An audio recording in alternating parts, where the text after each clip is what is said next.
ہم جیسے گناہگار لوگ ہیں نا، ہم سے لوگ جو دور سے ملتے ہیں نا وہ بڑی تعریف کرتے ہیں، یار ماشاءاللہ بڑے نیک دکھتے بڑے نیک ہیں، کیونکہ ہم دکھنے میں بڑے نیک نظر آتے ہیں نا، تسبیح وسبیح ہاتھ میں ہوتی ہے، کچھ لوگوں کے ٹوپی بھی لگائی ہوئی ہوتی ہے، او یار ماشاءاللہ بڑا مسجد میں تو بڑا شریف آدمی۔ مجھے کئی لوگ کہتے ہیں یار حبیب بھائی وہ فلاں شخص جو ہے وہ آپ کے بیان میں آتا ہے یا آپ کے پاس نظر آتا ہے تو ہمیں رشتہ کرنا ہے، تو بندہ وہ لڑکا کیسا ہے؟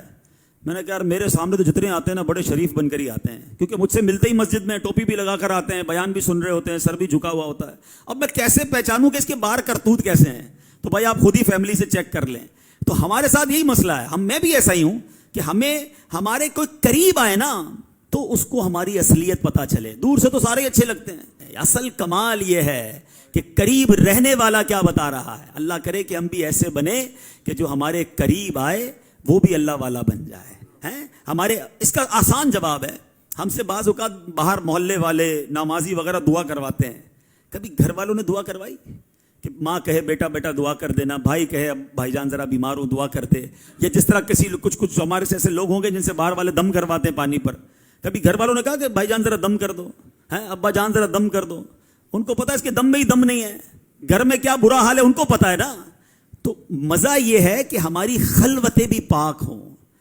ہمارے قریب رہنے والوں کو بھی لگے کہ واقعی اللہ والا ہے، باہر والے کہیں اور اندر برا حال ہے، پھر تو یہ بیکار منافقت ہو گئی نا کہ ظاہر میں کچھ ہے باطن میں کچھ ہے۔ دیکھو غوث پاک کے ساتھ جس نے چند راتیں گزاری وہ کیا کہتے ہیں، کہتے میں کئی دن آپ کی خدمت میں رہا، راتوں میں میں نے آپ کا معمول یہ دیکھا کہ تہائی رات تک 1/3 غوث پاک نفل پڑھتے تھے، پھر ذکر و اذکار میں مشغول ہو جاتے تھے، پھر کچھ عرائض و وظائف پڑھتے تھے۔ میں نے اپنی آنکھوں سے دیکھا کبھی آپ کا جسم کمزور ہو جاتا،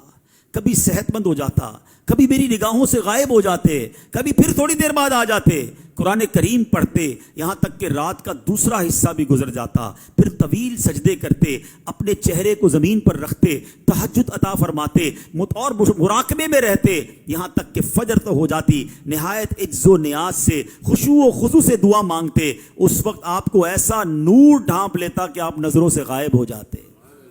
کہتے یہاں تک کہ نماز فجر کے لیے در دولت سے باہر نکلتے، ساری رات عبادت، اللہ اکبر۔